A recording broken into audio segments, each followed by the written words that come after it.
Wonderful to see all these people here tonight. Thank you for coming out to Green Mountain Book Festival's event today at the Fletcher Free Library. I am Barbara Shatera. I'm one of the librarians here at the library. I have a few people I want to thank before we get started for helping make this event possible. The chair of Oh, yes, and I am the chair of the Green Mountain Book Festival.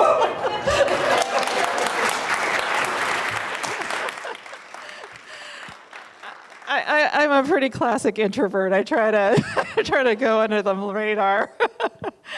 So the people I have to thank today for making this possible are the owners and staff of Phoenix Books, who are over here.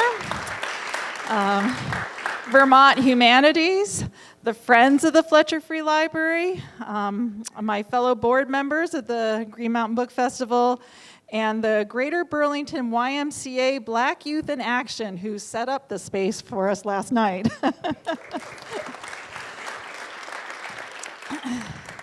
And a couple reminders to please silence your phone if you haven't already to avoid any future embarrassment. Restrooms are open up on the second floor. There will be book sales and signings following this talk. And if you want to know more about the Green Mountain Book Festival events that we're going to be doing next year, we've got some really great ones lined up, do join our mailing list. And you'll get firsthand info on what's coming around the pike. So tonight we cap the festival with a conversation between Andrew Liptak and John Scalzi, and I'm going to have them come on up. Oh, you're there. I was. It figures. You guys just snuck up on me. All right. Well, Andrew, who will be in conversation with Mr. Scalzi, is a writer and historian, and he works with the Vermont Historical Society. He is the author of Cosplay, A History, a broad history of how cosplay came to be a mainstream force and what it says about our relationship with the stories we love. Liptak has also worked as a journalist for more than a decade, and his work has appeared in publications such as Grist, Kirkus Reviews, Slate, The Verge, and other publications. He currently writes Transfer Orbit, a newsletter about the intersection of speculative fiction and real life. John Scalzi is my honor and pleasure to introduce author John Scalzi, who is he's one of those people that somehow fit a multitude of lives into one life. He has numerous novels. Many of them are award winners, including the Hugo Award for Best Novel for his novel Red Shirts, and the Alex Award he's won twice for Lock In and Starter Villain. He is also the writer of a number of nonfiction titles, including my favorite, Rough Guide to the Universe. He also has written for anthologies, video games, and has adapted several of his short stories for Netflix's animated anthology series, Love, Death, and Robots, among which is the episode When the Yogurt Took Over. So please join me in welcoming John Scalzi and Andrew Liptak.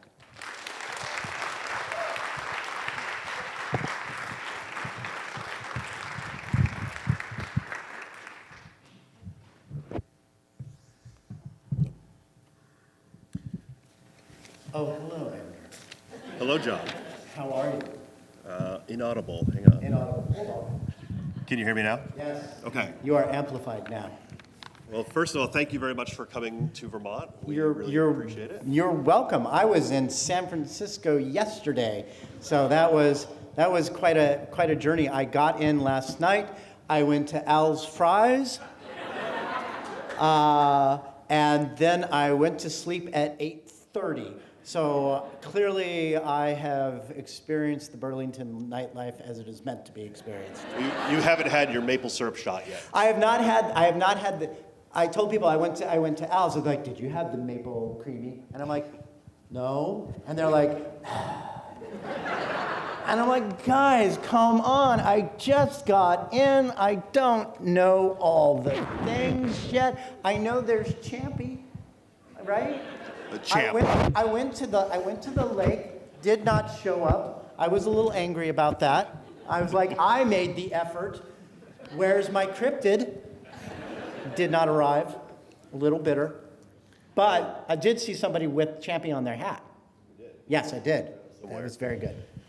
So, I'm sorry, I'm just like this. I don't know what he's going to ask, but I'm a little wired right now, so just be ready.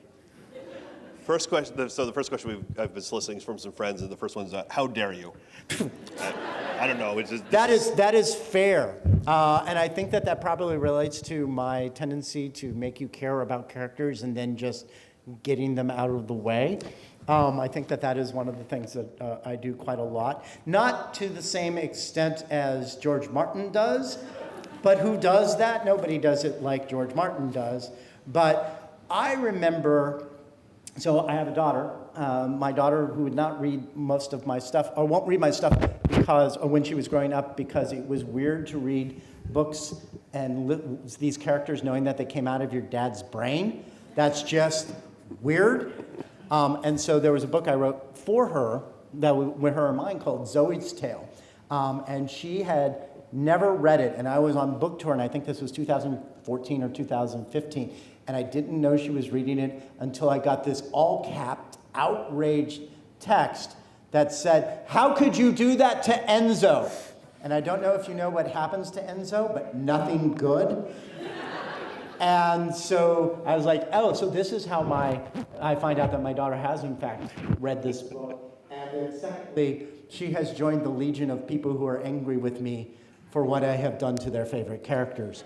And the answer is, why dare I? Because sometimes they gotta die. They just do. Sometimes that's where the story goes, and you're like, oh, I love that character, but they gotta die. So, is anybody here a reader of Scalzi's books? Have you read my books? Couple. If So we you don't have not read my books, why are you here? Is this a class assignment? Do you get a grade? Who's here for class? Is there anybody who's here for a class assignment? So we don't need to go through the entire backlog of titles, because that would take all night. But this year is the 20th anniversary of your sort of breakout book, not your first book, but your breakout book, Old Man's War. Right, Old Man's War. And My first traditionally published novel. first traditionally published novel. Yes, there's an asterisk actually. What in a my great questions. qualification there is. And you had initially self-published this, and Sure. you just released The Shattering Peace, Yes, which is the seventh book in the seventh series. book in the series. Right. And I'm curious, have you been surprised by its longevity? 20 years is a long time. 20. Thank you. Tell us about your books, old man. Yes and no.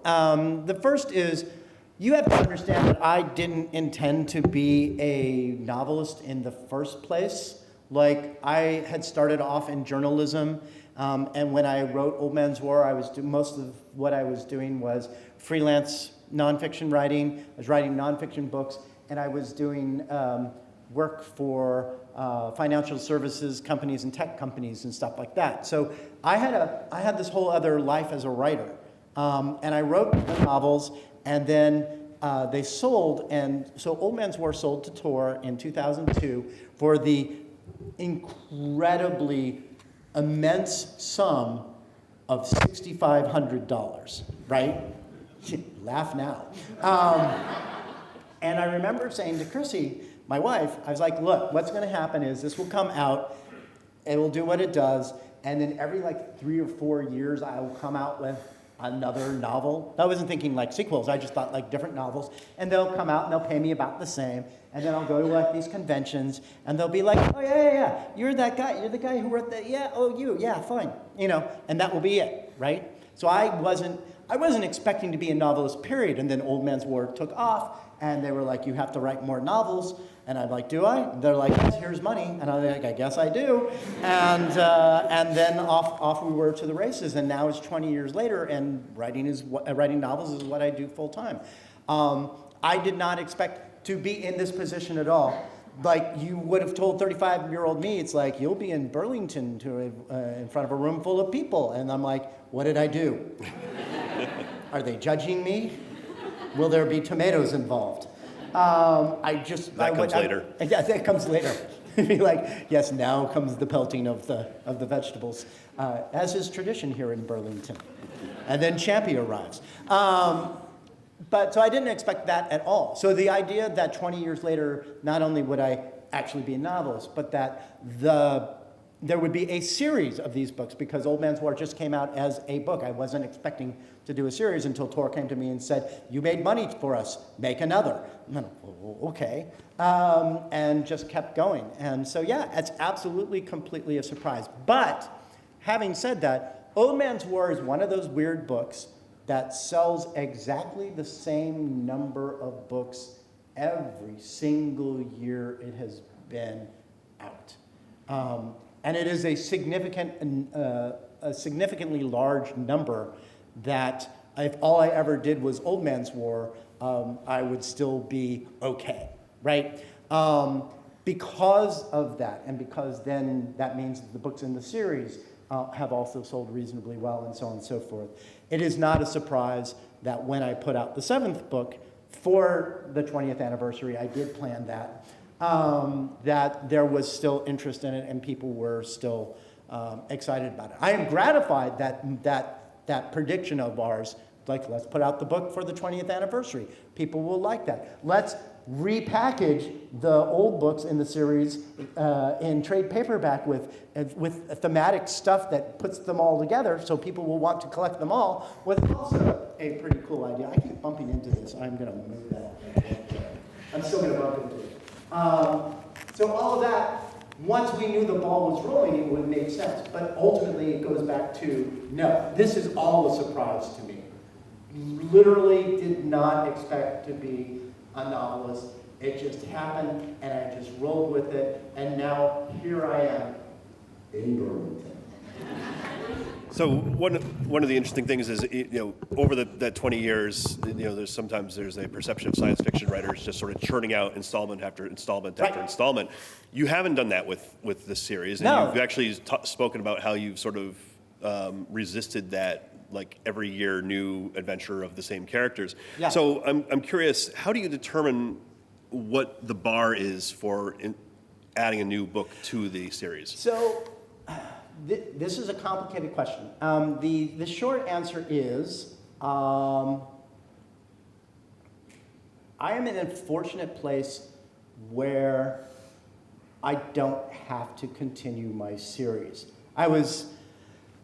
This is a first world problem for writers, and particularly science fiction and fantasy writers, but we have that question, and the question is, do my readers love me for me, or do they love me for my series?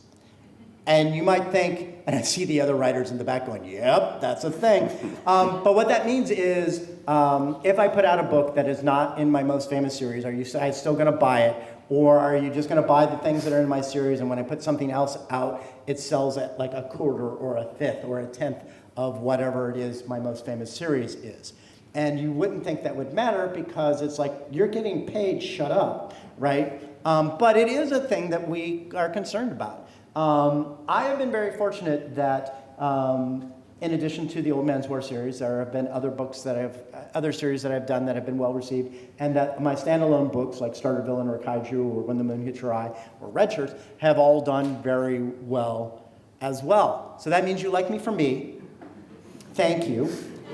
But that also means that I don't have to come back to a series in order to eat. And that is actually very important. So like when I finished the Old Man's War series with the now inaptly named The End of All Things, I was like, I'm done with it, and maybe I'll come back to it if I can think of something, but if not, then I will just go off and do the other things. And I did. I did the Interdependency series. I did another book in the Locke-In series. I wrote all those standalones, and was going just fine. But eventually, my brain wanted to come back to that universe and wanted to tell another story. And came up with a story it wanted to tell in it. And that's when we were like, well, let's schedule that for the 20th anniversary because you have the idea. But the important thing was I had the idea, and it was a story that I wanted to tell. So I didn't have to feel obliged to come back to that universe. I could come back when it was interesting to me. And this is a thing. So Craig Allenson and I were talking earlier on a previous panel, and we were just talking about how fundamentally writing means that we have to be interested in the things that we are writing. We have to be amused with them. We have to be interested. We have to be intrigued. Because if we are bored with what we are writing, oh boy, you are going to feel it, right? And so what that means for me with the series is, do I feel obliged to come back to it, or do I feel lucky that I get to come back to it and tell this new story? And with The Shattering Peace, I felt very lucky to be able to come back to it when I did, and in the manner I did with this particular story. So without going into spoilers for the book, what are the types of things that have gotten you excited about returning to this particular world? Well, first off, the same amount of time has passed in that universe that has passed in the real world, like 10 years has passed. So that is more than enough time for plot ideas to ripen. And if you think, well, 10 years is not a lot of time, think about where we all were in 2015. What has happened since then? Oh, nothing. So that's one thing. I like when I continue on in universe to take a character that had been a supporting character or a side character and elevating them into the primary character. And in this particular case, that was Gretchen Trujillo, who had been a supporting character in Zoe's tale, the best friend of Zoe. And now I have made them the main character because that allows for some continuity while at the same time introducing a new story and new characters and new elements and so on and so forth. And so that made me excited because I liked that character when I wrote her as a supporting character, and to elevate her in was kind of cool to me. I also like the idea that there's this unknowable alien species that was called the Kansu, who's hugely technologically advanced. And in all the previous books, they're like, oh shit, Kansu. And this time you get to spend time with them, and you're like, they're idiots just like us, except they have better technology. Because I thought that was actually kind of important to do. And so all of those things made it kind of exciting to me. And there is and I won't lie that I knew that, like I'm on tour for, I think it was for Starter Villain, and people were like, what's coming up? And I was like, well, the next book is going to be When the Moon Hits Your Eye, and going to turn the moon to cheese. And people are like, okay, cool, well, that's Scalzi, okay. That's very on brand for you. And then I would say, and then the book after that is going to be a new Old Man's War book. And they all went, and they just looked like that. And so the fact that people were just like so excited that there was an Old Man's War book coming on, I was like, this is my ace in the hole. If Moon flops, I'd be like, well, that didn't do great, but yada, yada, yada, here's this new Old Man's War book. Put it in your face. The good news is Moon did just fine. And The Shattering Peace, of course, has done very well as well. So all of that was exciting. The fact that internally, for me as a person and as a writer, this was exciting to go back to the universe, and that I knew anecdotally that the interest was still there, right? That you guys were still excited about the Old Man's War universe. That was actually really cool. So 20 years is a long time in publishing. We're going to keep with that 20 years is a long line. time period, yes. So when you first published Old Man's War, you serialized it on your blog. Right. This newfangled thing. And Back when blogs were new. how the publishing industry and technology has changed immensely in that time. Yes. So what has been most consequential to you in your career when it comes to the actual publishing of books? So when I sold Old Man's War in 2002, to give you some context, blogs indeed were still a new thing, and they were the new hotness, not unlike, Book Talk might have been a year ago, because it's now on a decline. Who knows what's coming after that? But they were still people. It still had people's attention. But when I sold Old Man's War, the ebooks didn't exist yet. Audiobooks were a single shelf at the local bookstore, and they were all Stephen King, John Grisham, and Patricia Cornwell, right? So, we're not even a concern for ours. And also, quite frankly, most of the science fiction writers still looked pretty much like me. Straight white dude. It's a straight white dude's genre. Now it's 20 years later, and here's what's happened. Of course, ebooks are now a huge part of the sales. There's a reason why the New York Times has a combined print and ebook list now, as well as their hardcover. Audiobooks are a huge part of my sales.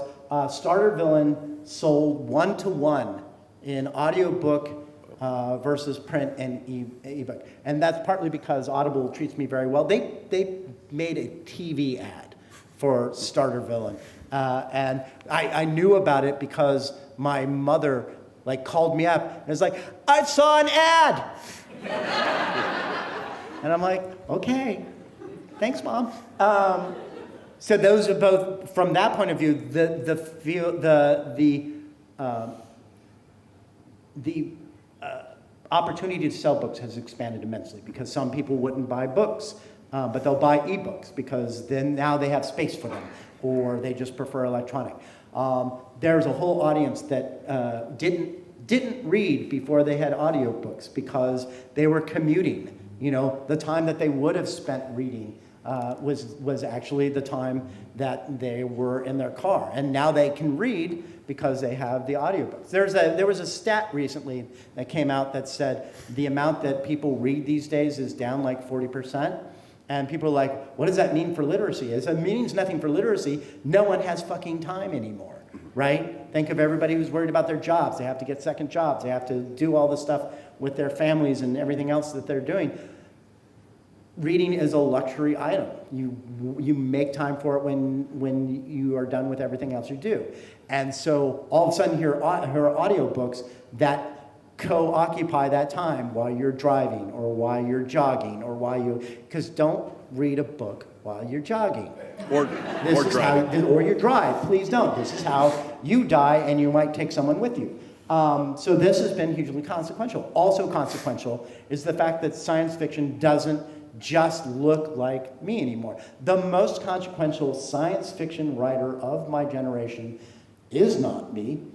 It's not even close. It's Nora Jemisin, right? Absolutely no argument there whatsoever. And when she won the MacArthur Genius Grant, I was like, yep, that tracks. And so many of the writers that are making their impact now are women, are people of color, are gay, lesbian, trans, and non-binary folk. All of these folks who weren't at the table 20 years ago or had just begun to sidle up are now the table gets them. There's lots that science fiction in particular, fantasy is way ahead of us on this, but as opposed to just science fiction, but even science fiction is a much more diverse place than it was. We have lots to go until the playing field is completely even, but it's such a very different thing. And this is reflected because so many of the people who acquire science fiction right now are no longer people like me as well. Because when people are like, what had happened to science fiction? Why did they stop doing all Heinlein all the time? It's like, well, because all the acquiring editors are bisexual women. And they want very different things out of their science fiction and fantasy than you do. And here's the thing is they acquired that science fiction and fantasy, and then it sold tons, right? So from a purely economic point of view, by opening the field up to people who didn't look just like me, the field has prospered. So that's great. There are still people like me. There's still people who look like me of selling. I sell well. This is not a problem. It is a yes and as opposed to a no but. And that was the big argument way back when you had the sad puppies. They're like, there's no room for us anymore. I'm like, I stand as a testament that this is not true. If you don't think there's room, it's because you are not playing the game as it is being played today. It's a skill issue, level up. So. Speaking of skills, can you tell us a little bit about your writing process? So how do you go from, you've talked a lot about how you have plenty of ideas, you have no problems with that. No. How do you go about figuring out, like, all right, this idea has legs, and then how do you go and then execute on it? So the way that you are correct. Also, beautiful segue. I really want to give you credit there. You're correct. The ideas is never the problem. I have way too many ideas. And the real question is how do you discriminate which ones are the good ideas and which ones are the ones that don't. And the way that I do it, which is not necessarily the way that anybody else does it, this is not the way, it is literally the way I do it because this is how my brain works, is I'll come up with an idea. And I'll be like, that's a cool idea. And then I won't write it down. And then the next day, if I'm still thinking about that idea, I'm like, cool. And then I don't write it down. And then a week later, if I'm still thinking about it, great. And then a month later, and then a year later, and by the time it's been rolling around my brain for a year, other things have accreted around it, the what's and whys and how would this work and who would be the people that would be involved with this sort of thing. And then the idea has enough gravity that it drops, and then it becomes an idea that I want to write. And so that's really what it is for me. There is a veritable Thunderdome, or if you're Gen X, it's a Thunderdome. If you're a millennial, it's a Hunger's game going on in my brain at any one time, where all these ideas are floating around, and then eventually one of them drops, and I'm like, that's the one that I want to do. And sometimes it's just not the right time to do it. For example, for When the Moon Hits Your Eye, I had that idea like literally 7, 8, 10 years ago, something like that, and I was like, I'm going to write that. And then Neil Stephenson came out with Seven Eves, which has nothing to do with the moon turning to cheese, but has everything to do with, for reasons, the moon, right? And I'm like, I felt at the time there was only room in the market for one, The Moon for Reasons, a book. So I put it on the back burner and did other things. And now when I put it out this year, no one said, wow, that really reminds me of the Neil Stephenson book, which is what would have happened if I had done that immediately. I had the same thing happen too. I had another book. I had a 2-book deal with Tor, and we had this really cool idea, and it was so cool that we didn't want to tell anybody else because someone would be like, this is a good idea, and steal it. And so we were like, 2-book deal. It was called The Big One, An Oral History of the First Interstellar War. Sounds amazing, right?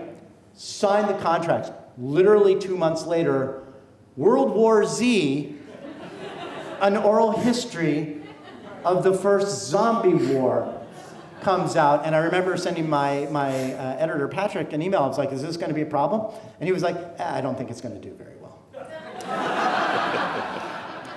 So that book never got written, right? Because there's no possible way. World War Z was such a big foot that there's no way that you could do an oral history and not have people compare it. I did finally do an oral history, which was Unlocked, an oral history of the Hayden syndrome, but it was a novella, and it came out after the first book already hit the New York Times bestseller list, so it was excused. No one was like, oh, stealing from Max Brooks, I see, so anyway.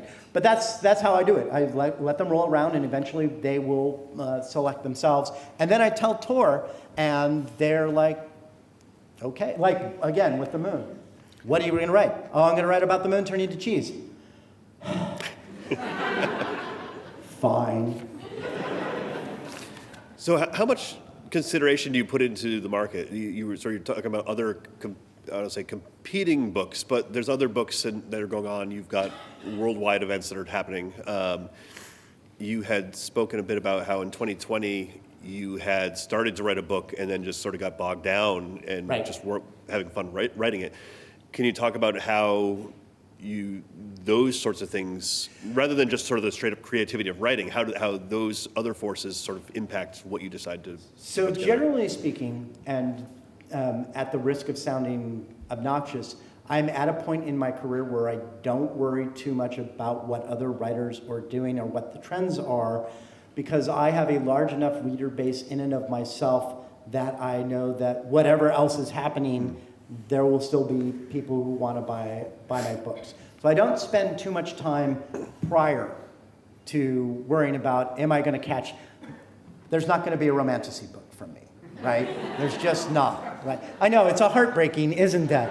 You're like, but John, you would do really good with sex on dragons. No. No, I would not. I might be able to do the dragons. Fine. You do not want a sex scene from me. Right? Like in detail, like all that. There's a thing where people are like, we think that John Scalzi and Chuck Tingle are the same guy. And I'm like, who are you people? Have you read my stuff? Have you read Chuck's stuff? There's nothing that connects us. And I finally met Chuck Tingle when I was at New York City Comic Con last week, and we took a picture together, and people are like, he's wearing a bag on his head. That could be anyone. I'm like, come on. No one wears that bag on his head, So in any event, so no romantasy. But I am aware of, I will be looking at things that are happening, in the world and what that relates to. 2020, the example that you give, I was writing this book that was a dark and gritty political thriller in space. Turns out 2020 was the bad year for dark and gritty political thriller. Because part of it was, I go into the world of my fiction, and in some ways it's an escape to whatever's happening in the world. And that book was not an escape in 2020 for what was going on in the world.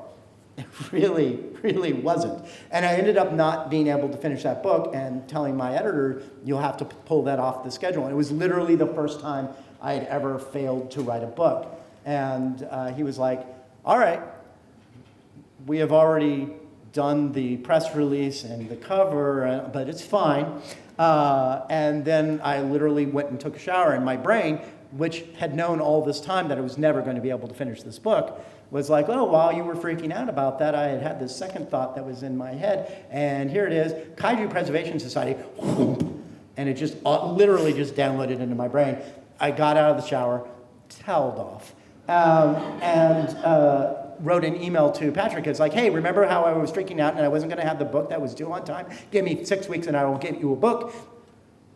And it was in 5 weeks because it was just there. But yeah, sometimes the world affects you. And the other thing is, for example, the next book takes place in modern time in Ohio, of all places, just so you know, which is where I'm from. Not originally, I'm from Southern California. I moved to Ohio, and people were like, why would you move to Ohio? And then I show them a picture of my spouse, and they're like, oh. Yeah, I would move too. But after that, until January 2029 at least, I'm going to space. Because I don't want to deal with this planet right now. So that's one of the things that I'm thinking about. So with this book that you hadn't finished, is this a case of I've locked it away, I'm never going to do anything with it, or is this something that you maybe will resurrect some more when the conditions are right? Currently, I have PTSD about this book. I think about it, and I'm like, ooh, because it just drives me back to, hi, it's November 2020. You have been cooped up for 9 months. The world's on fire. The election hasn't happened yet, and when it does happen, they'll be like, no, that's not the way it went. So yeah, I don't want to go back there. Yeah. I don't want to go back there. You can't make me go back. Don't ask.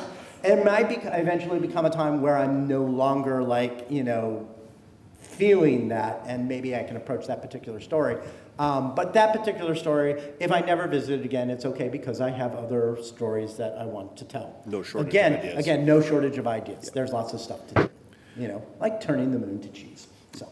So speaking of that, one of the things that I've been really fascinated by your career is how you have played with form quite a bit. So your book, The Human Division, is a part of the Old Man's War series, but it's serialized, right. or was serialized. End of All Things was sort of a follow-up with the same format. Yep. And then When the Moon Hits Your Eye, for those of you who haven't read it, it's basically 26 chapters. 29 and a quarter chapters. Okay. One each for the lunar day, and it follows a different there's some holdover from characters, there's some new characters, some of them are standalone all on their own. Sure. So you've played with form in some Yeah. unconventional ways. So how do you decide to tell a story in that way? So with The Human Division and The End of All Things particularly, this is fascinating stuff that is a great story.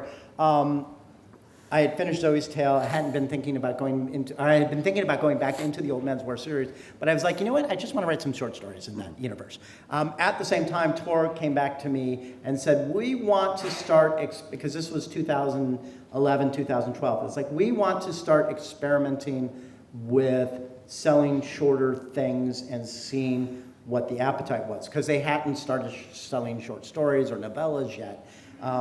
And they said, would you be willing to do that? And I'm like, well, as it happens, I was planning just to write a whole bunch of short stories in the Old Man's War universe anyway, so let's go ahead and do that. And so the Human Division and The End of All Things were literally research projects. They came out of the Macmillan research budget, and they told me, if they flop miserably, we are not going to hold them against you because this is an experiment, which is gold for an author. They're like, oh, that was miserable flop, but it's not your fault. Here's another contract. So I was like, sure, let's go ahead and do this. And so the Human Division had 13 stories. We released a story a week. Each of them actually got onto the USA Today bookseller list. So I am now the owner of the strangest record of all, which is the largest number of sequential USA Times bestsellers ever. So that's go me. That and $5 will not get me a latte at Starbucks. And then, End of All Things, they wanted novellas and see what they would do. And they took all that information and they crunched the numbers and they used that as part of the rationale to create the Tor.com line, which is publishing novellas, had branched off briefly into novels, but then came back and focused on novellas. So the information they gleaned off of the Human Division and The End of All Things is part of the reason why we have, why you have Martha Wells' Murder Bot novellas now. You're welcome. I haven't told this to Martha Wells because I think she would go, well, actually, that's mostly due to me. And to be clear, she's not wrong. But, and then, like I said, with The Moon Hit Your Eye, I knew I was going to turn the moon to cheese. I knew it was a thing that was going to be happening to everybody because everybody looks up and sees the moon. So there was no reason to have a linear narrative. I wanted to do one day, through the entire lunar cycle, and I wanted to head hop. Now, as I was developing it, I had a big event happen halfway through, and so the first half and the second half are kind of mirrored, where some of the characters who show up in the first half also show up in the second half after that big event happened, and how they respond and so on and so forth. So there was some revisiting and some mirroring, but the whole idea of being able to play with the narrative form kind of intrigued me. Now, the funny thing is that when people think of me as a writer, they don't tend to think of me as a particularly adventurous writer, because I write typically very conventional and very commercial narratives, because that's my job. The reason that Tor has given me this ridiculously, stupidly long contract that will have me writing books until 2040 at least, is that they're like, we know whatever you put out, we can sell it, and that they will work to get people reading science fiction. They'll read one of my books if they've never read science fiction before, be like, that's easy. And then they'll read more of me, great, and more of science fiction, even better. That said, as long as I adhere to the here, you haven't read science fiction before, try this, rubric, I can do whatever I want. I can play with narrative form. I can do with red shirts, a examination into free will and what it means to be in charge of your own life, and have it have a weird meta-narrative that goes back and forth and in and out and all of that sort of stuff. It is structurally bizarre. It is a weird Klein bottle pretzel. And people don't think about it at all. And that's kind of the weird magic that I think I get to have, where I get to play with form and format and all that sort of stuff, just as long as I make you laugh and you can give it to your uncle who's like, science fiction.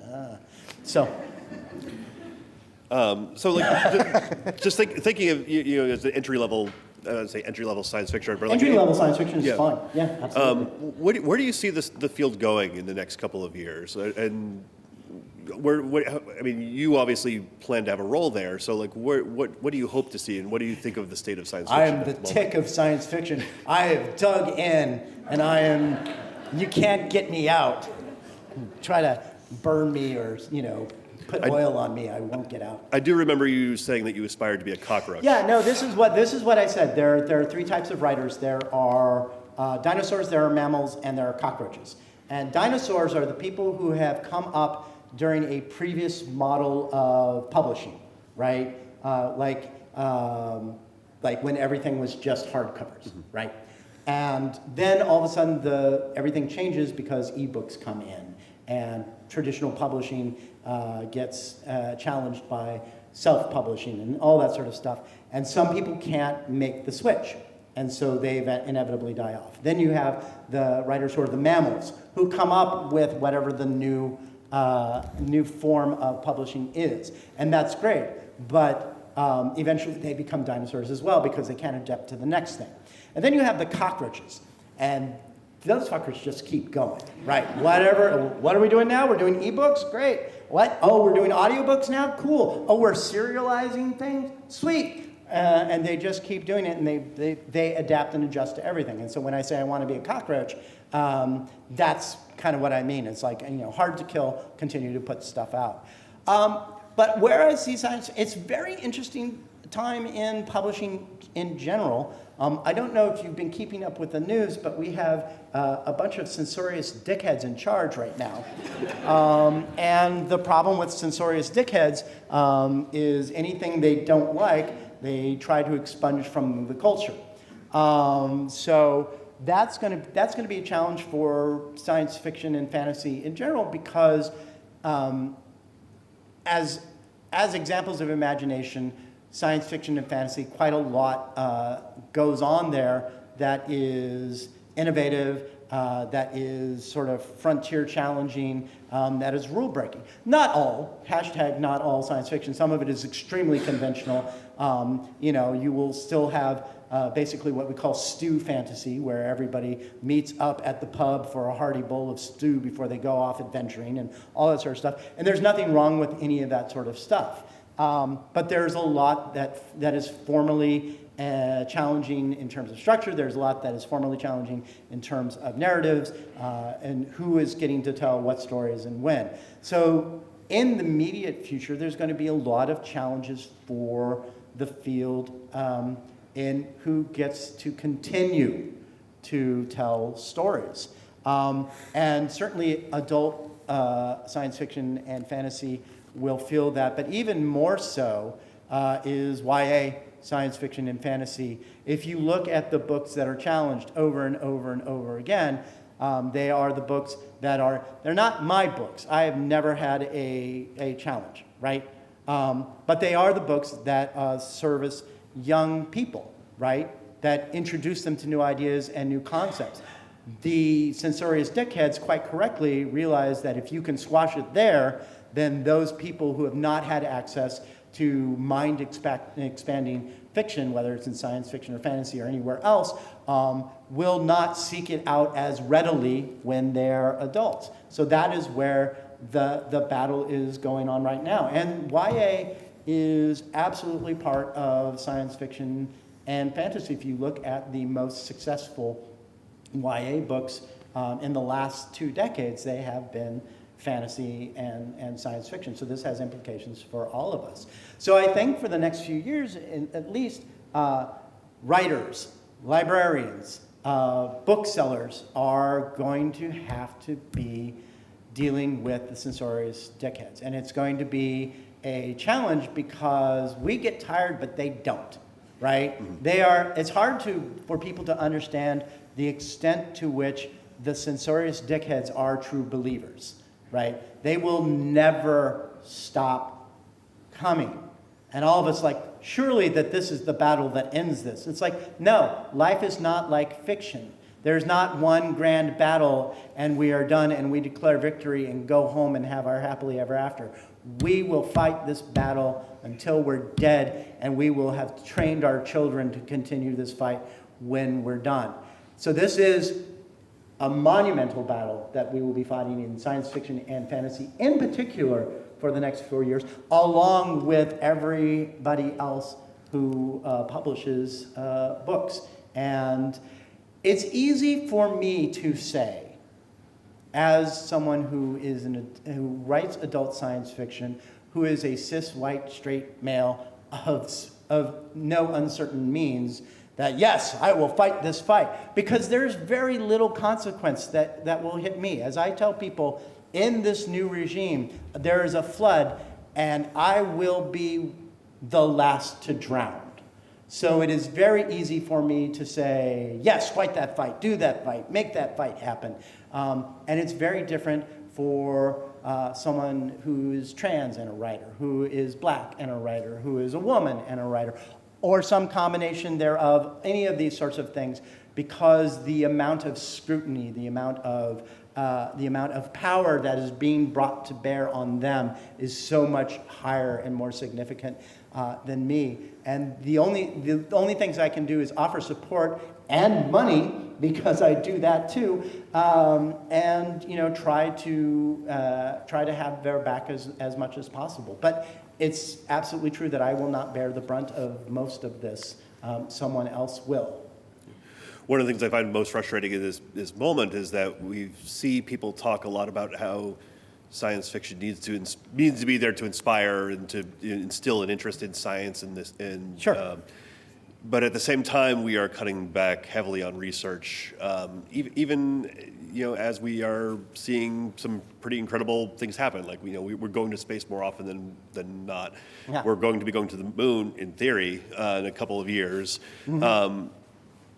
Are you worried at all about the state of the science and research and exploration, and how little support there is for that, and how that could just translate into not as much interest in this fictional genre that helps to inspire so many people to enter it in the first place? Okay, well let's be clear about something. There is a difference between the amount of enthusiasm for science and the benefits of it among the general population and among the people who are currently in charge.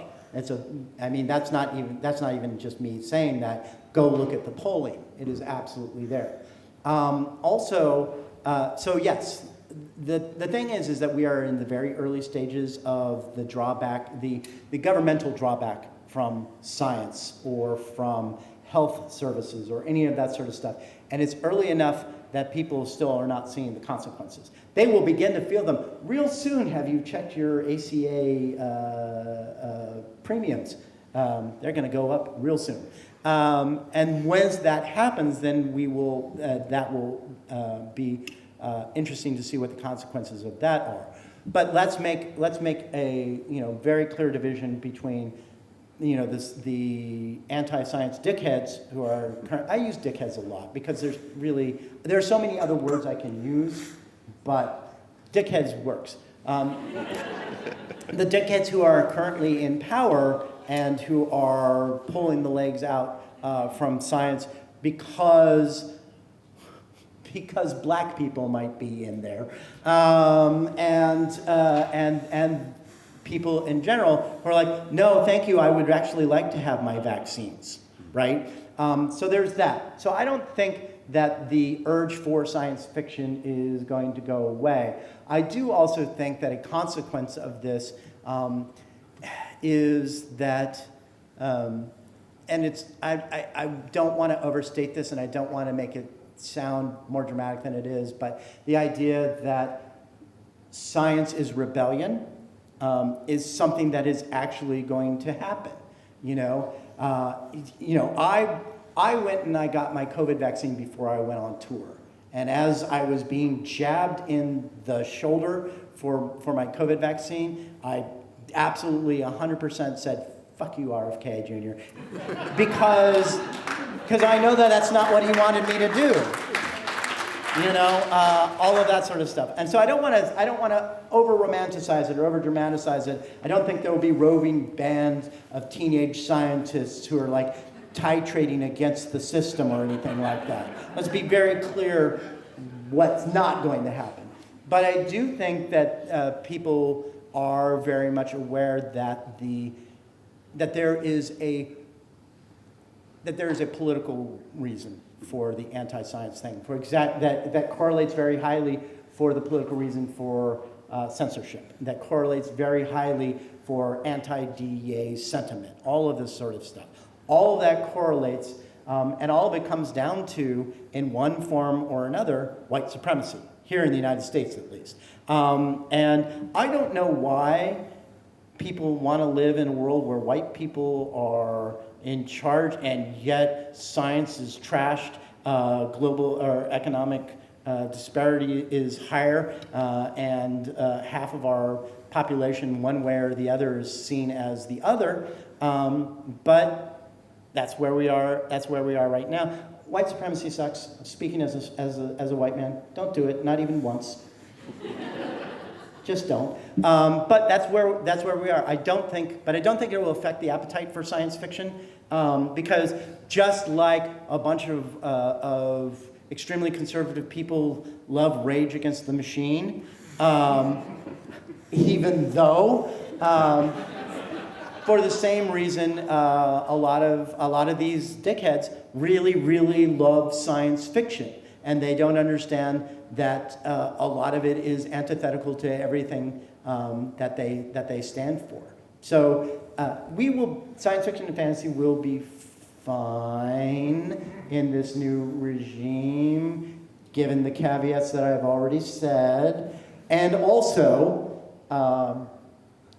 Those of us who write should still be writing with the idea that we are inspiring people towards science, towards tolerance, towards a world where everybody is valued for the gifts that they bring, and not about whether their skin tone looks anywhere from rosé to milk.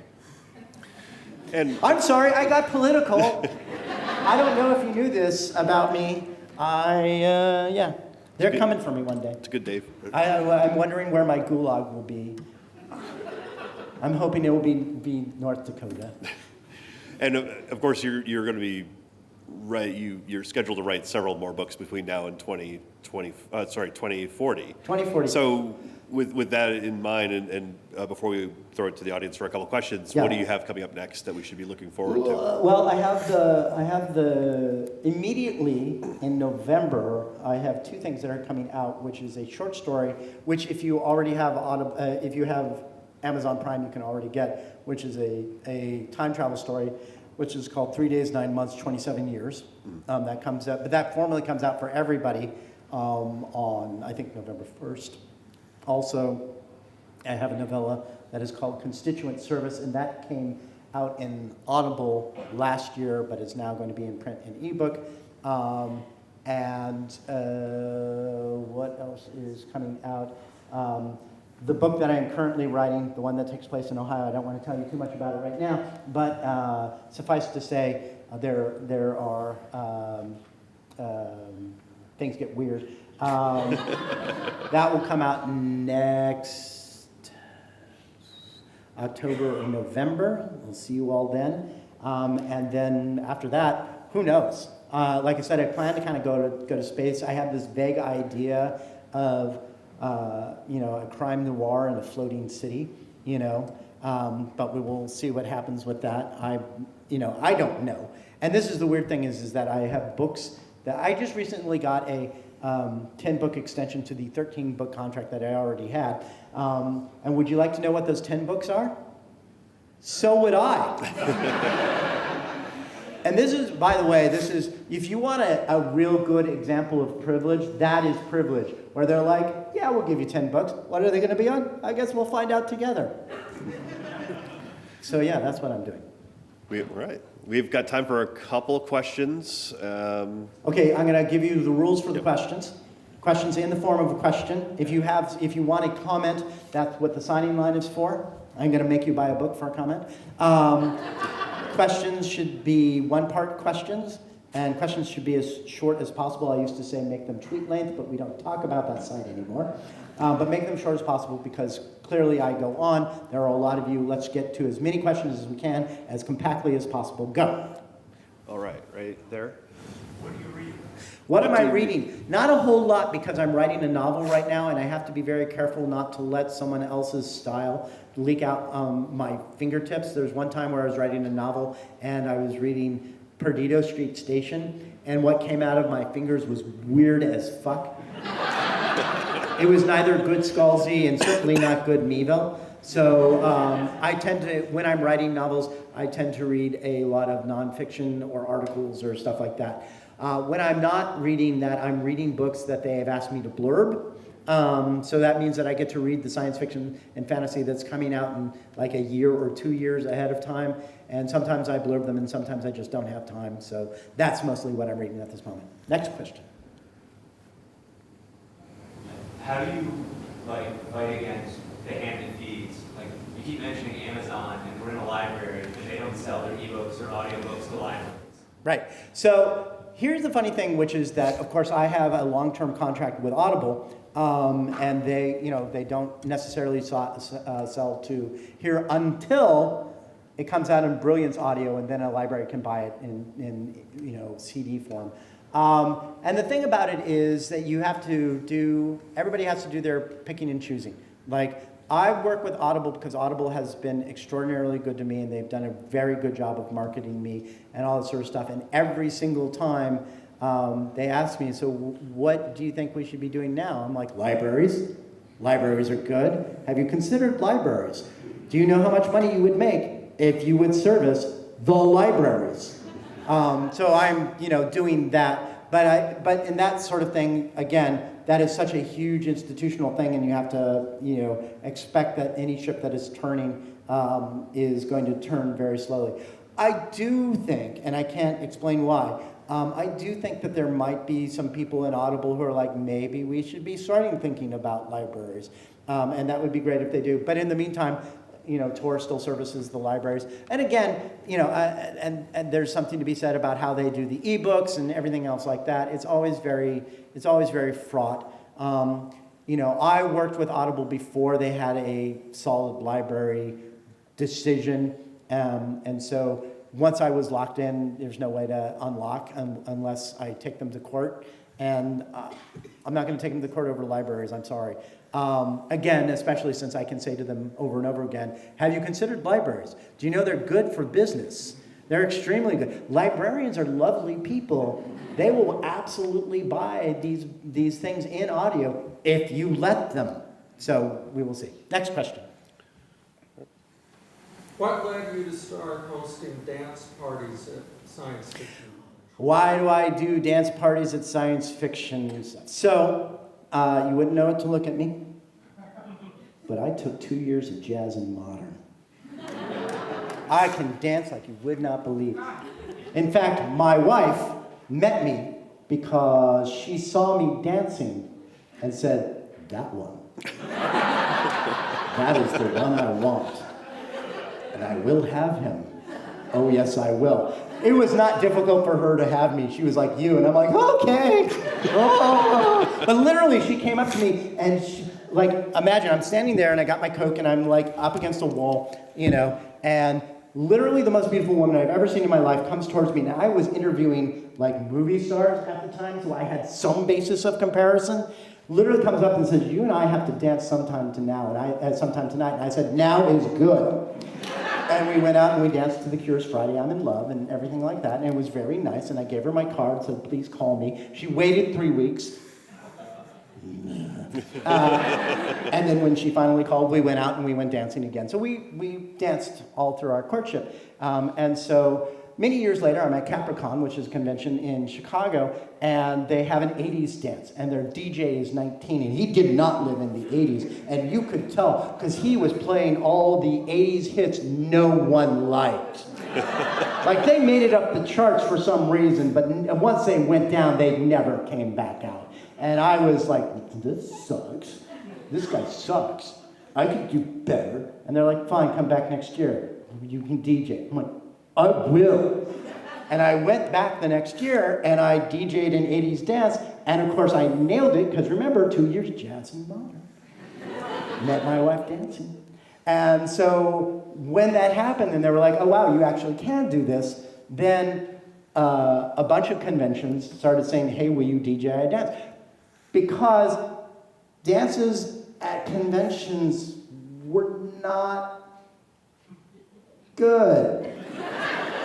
Because again, they would get the DJs that didn't actually dance and didn't know what people wanted to dance to and all that sort of stuff. And so I was like, well, because I dance all the time, so absolutely. And so I have a very specific philosophy of dancing for nerds, which is play the hits. Like nerds listen to weird shit. They listen to, it's like, well, what is your discography? Well, I got the soundtrack to Firefly, and I've got this Celtic Saga, and here's some filk that I got, and that's what they listen to. So when it comes to dancing, you play them the biggest hits, and from disco era onward. So I basically tell people everything from Staying Alive to Golden. These are the things that I'm going to play. And they'll be like, "Oh, I know that one." And you don't let them off the dance floor, right? You don't be like, "And now we're going to play Spandau Ballet True. So grab your loved one," because I have no one. And so that's why I do it. And so they do it because they know I will do a good one. They do it because I think that there's something inherently ridiculous about me, middle-aged, pear-shaped guy, being a decent DJ, and also being the world's foremost Hugo-winning DJ. Do you think Kim Stanley Robinson could do this shit? Do you think David Brin knows how to do this shit? Nora probably would kick my ass, but she hasn't done it yet. So as far as it goes, I think both the fact that I can do it and the inherent ridiculousness of it means that people have me. And it's really funny because people who have not ever seen me do my thing will be like, "You're gonna teach it?" "Okay." And then they come and they're like, "How are you a straight man?" Like, please tell me you go by DJ Hugo. DJ Hugo, no. That's a level of hubris that I won't do. But it's fun and I have a great time. So I do it at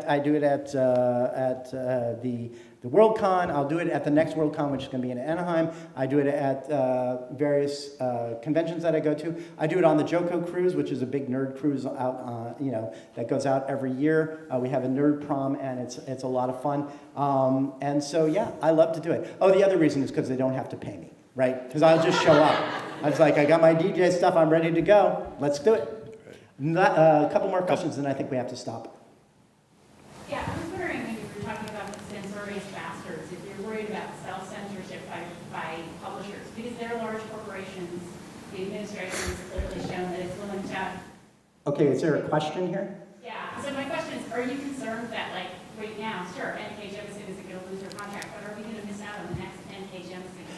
So yeah, I think that's a very real question. And I don't think it's even a question of they're thinking about it in terms of censoriousness. I think that they're going to look at it as a question of economics, right? Are we going to be able to get this story into school libraries? Are we going to get this into bookstores? Are we going to get this into regular libraries? All that sort of stuff. That is an economic consideration. Now, I don't think, again, that the upper tier of writers is, as you point out, is pretty much immune. Nora's never going to have a problem selling. I'm never going to have a problem selling. Brandon Sanderson is never going to have a problem selling. R.F. Kuang is never going to have a problem selling. But the people who are coming up always have to deal with the economic fallout. And that is not just about this particular regime, it's about everything else. There's always winners and losers, whatever economic era that we are in. But yes, this is a very serious thing. And what it means is there might be the case where writers of color or writers of alternative sexualities write in order to get their stories in, have to start coding their stories or have to write more mainstream stories, all that sort of stuff for a time. And that is a legitimate effect of the problem with censorious decades. Now, I do think there will always be people like, screw you, I'm going to tell the stories that I'm going to tell, and they will accept that they will have to spend some time in the economic wilderness to do it, and there will be publishers who will support them because these stories are important. It is vitally important that that gay youth, that queer youth, that youth of color see themselves in the stories we are telling. So I don't believe that they are going to go away. But is there going to be an economic impact to this? Absolutely, 100%. So next question, and then I think we have to close up. What inspired you to commission a soundtrack from Dessa for Starter Villain? So the question is, why did it was a theme song for Starter Villain by Dessa. So one of the things that I like to do, because I think it's fun as a marketing thing, and I also like supporting the artists that I like, is with a number of my books, I have asked musicians to write a theme song for it. So, for example, for Starter Villain, it was Dessa, who is a great singer. For Red Shirts, Jonathan Colton wrote a song called Red Shirt. For Fuzzy Nation, Paul and Storm wrote a thing. For Lock In and Head On, a musician named William Beckett, who is part of an emo band called The Academy Is, wrote songs for that as well. The reason I do it is because, like I said, because I think it's fun. Other people haven't done it. And also, I like giving money to musicians for the work that they do. And so the way that I usually do it to them is like, hey, can I commission a song from you? Here's the deal, which is that you give me a non-exclusive license to use it for marketing, which means that I will make a little video for it and put it up, and then you get everything else. I don't make a claim towards the copyright. I don't make a claim towards any other sort of distribution. It is literally, I'm paying you for a license to write the song and then the license to not exclusively do it, which is a great deal for them because I'm literally asking for nothing other than a non-exclusive license, and most of them are happy to do it. So yeah, it's partly just marketing. And partly because I have the money to give to people, and I think it's cool to have songs that are based on my stuff. And I didn't tell Dessa any sort of brief, like you don't have to write about anything in particular, just do what you, I gave her the book and like do what you want to do with it. Same with Jonathan Colton, same with William Beckett. I did say for Paul and Storm, make it sound like an 80s end credit like ballad, and if you listen to the song that they did called Fuzzy Man, it's ridiculous and awesome, and it just sounds like you can see the credits rolling and all of that sort of stuff. I didn't have one for the moon, When the Moon Hits Your Eye, simply because I ran out of time. I just didn't think about it, and I haven't done it generally for the Old Man's War series. But I think the new book that I'm writing right now, I will definitely have somebody do it, probably a musician from Ohio, because that's where it's going to take place in. So now we are at the end of this thing. I'm going to go over here and sign books where that man is sitting right now. Sorry, dude. The books are over here to purchase. Please do support Phoenix Books. Once again, thank you so much to the Burlington Library for having us here and for staying up late having us. Thank you to Adam for asking questions. Thank you to the Green Mountain Book Festival for having me come out. Thank you all for supporting all of them, and thank you.